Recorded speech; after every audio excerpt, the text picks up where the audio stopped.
You'll never scale and you'll get crushed in the market if you don't know this financing tip that I'm going to go over with you right now. There's two ways to scale, and you're either going to scale extremely, extremely slow, or you're not going to scale ever. And in early years, I scaled really fast because I was bold, I was aggressive, and it wasn't strategic. It's just that I followed the market and had a little bit of luck that the market was actually working in my favor. But then when the 2008 recession hit, everything came to a massive halt because I didn't know these two strategies right here that I'm going to talk to you about today. Understand that there is multiple ways to take down projects just like this. When you're going in and buying land, you're building houses, but how do you go in and you scale into commercial assets, cash producing assets that'll pay dividends to you forever? And being able to go in and even scale the single family game for some of you guys that don't want to get in the multifamily game and are fine coming in with the potential to be able to make 100,000, 200,000, 300,000, maybe do 2, 3, 4 of these a year, make 5, 6, 7, $800,000 buying land and building houses. It's a great life and a great way to generate revenue. But if you really want to scale this game and you don't want to be held back financially, listen up, because these two are crucial in your ability to utilize both tools side by side simultaneously for bandwidth of execution to be able to compound your finances, scale, grow, and to be able to go out and ultimately create a real business that is cash producing long term. I always come in and tell people, look, the number one way to get started if you don't have the money is to get a construction loan. There's multiple construction loans that are available to you. I personally like the owner build strategy because it gives you bandwidth for better financing. Did you know that you can go in, get an FHA loan, and you can pay as little as 3 to 5% down on the entire build, where you don't even have to come out of pocket? You can actually create that 3 to 5% in the equity of the overall value of the house by going in and buying the land at a base price, building the house at the raw construction value that the house can really be built for, which this house that I'm standing right now in June of 2025 will spend $160 a square foot to build, trim,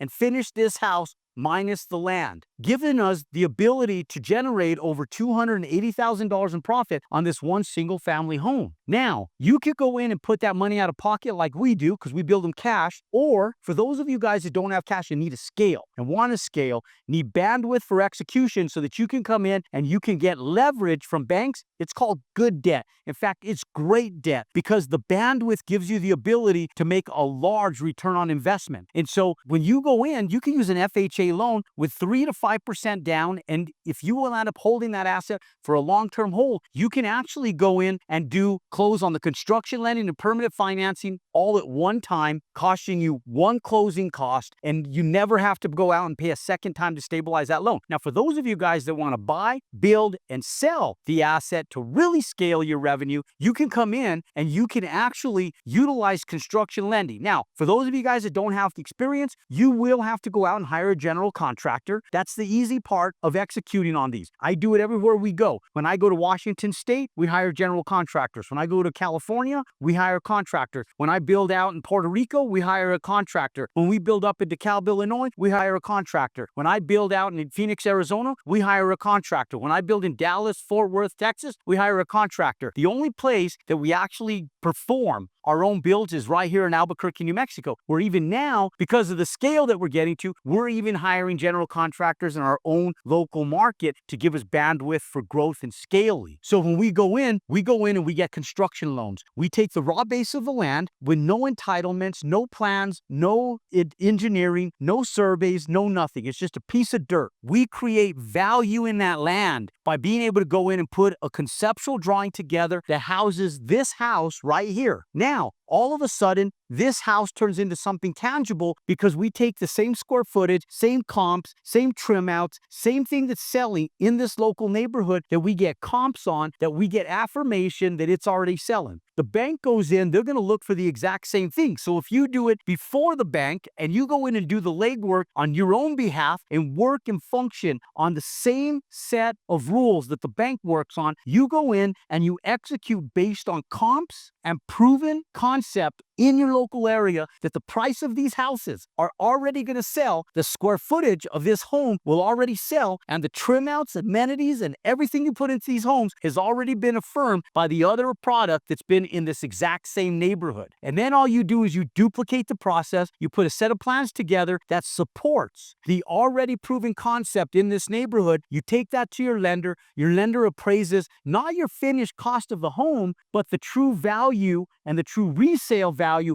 of that home based on the comps that you confirmed prior to taking this to the bank. Now you go in and you put budgets together to build this at a raw cost of between $155 and $165 a square foot in most markets. Some of you guys might sit back and say, well, I live in California and I live in New York City. It's impossible to build at that price. I know. And you know what's great about those markets is that they're more expensive to build. The land is more expensive, but because the land is more expensive and the build is more expensive, your profit is larger as well, because the resale value is substantially more to absorb the overall cost, expense, risk, and liability that we don't have the luxury of taking on right here in smaller markets. So for those of you guys that sit back and comment down below, I can't buy a piece of land for $150,000 in California. It cost me $300,000. I know. And an $800,000 home in California will also buy you a piece of shit. That's why your houses are selling for about $1.4 to $1.5 million for something similar to what we're building right here. So where there is more expense, more cost, there's more profit as well. Now, that's number one. Now, we take that overall value to the bank, and because of the added value that we add to that land based on the entitlements, we take the finished value versus our real raw build cost, and there's a separation of what's called your profit. The bank doesn't expect anybody to work for free. So where that spread of profit actually lies, you can collateralize that profit as equity on the front end. But instead of drawing that money out,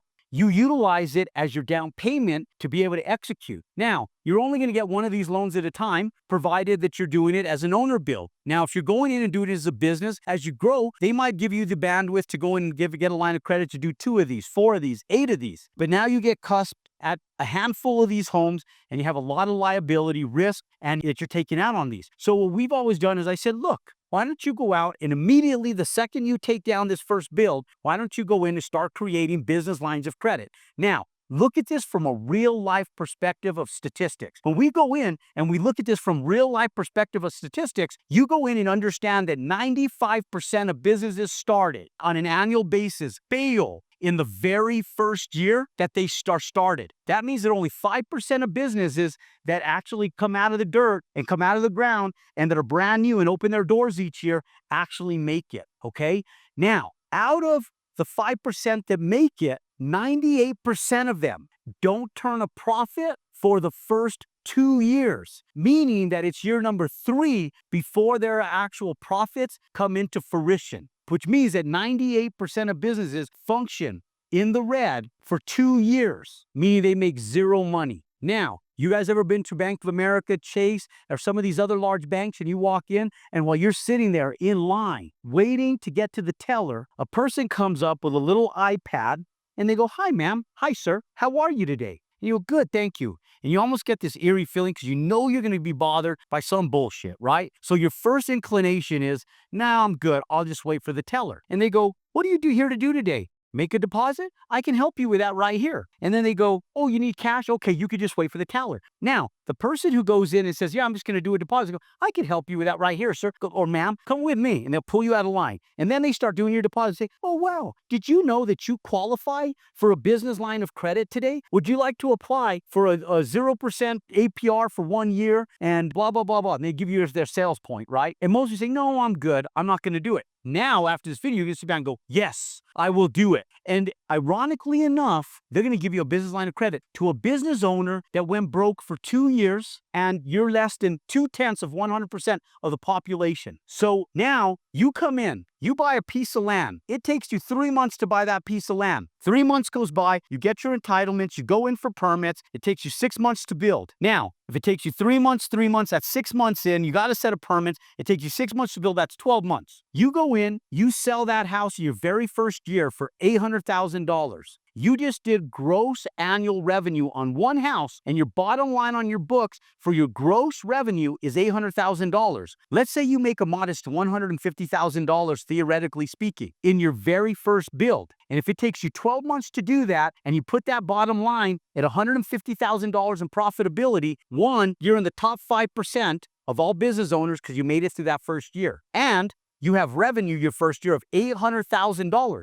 Not only do you have $800,000 worth of gross revenue, but you have a net proceed of $150,000 of net taxable income. You're in the top 0.2% of all money earners and all business owners since the history of Adam and Eve. But most people won't tell you that. So do you think that that teller is going to sit up there and go through 2,000 people to find one person to get a credit card? They don't have a work ethic strong enough to do that, nor do they pay them enough to sit up there and sell that hard. So what they're doing is they're giving people with less affluency than you have the ability to do lines of credit that you're not taking advantage of. And so yes, you do have the ability to get business lines of credit on a brand new business. Now, we use a company called Prime Corporate Services, which credit stacks for you, helps you, strategically puts you in a position where, yes, you can go out and start creating not only credit card lines of credit, but trade reference credits. Not only trade reference credit, but actual revolving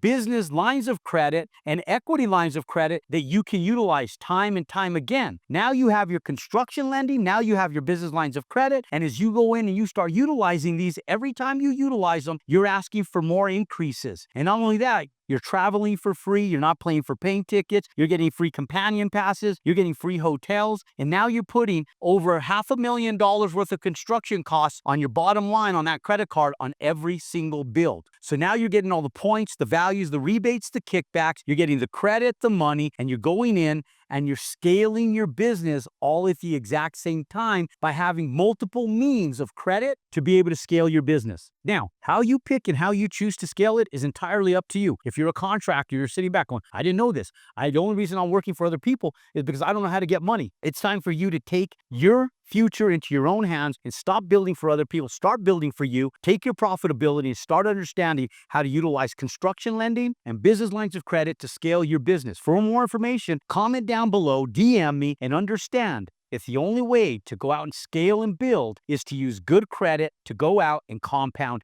your financial future, your business, and your success. If you want more content just like this to teach you how to scale your business, finance your future, then click and subscribe to my YouTube channel, smash that thumbs up button, but don't forget to leave a comment below. And if you're watching this more than once, put #repeat. I can't wait to see you next time and continue to compound your success.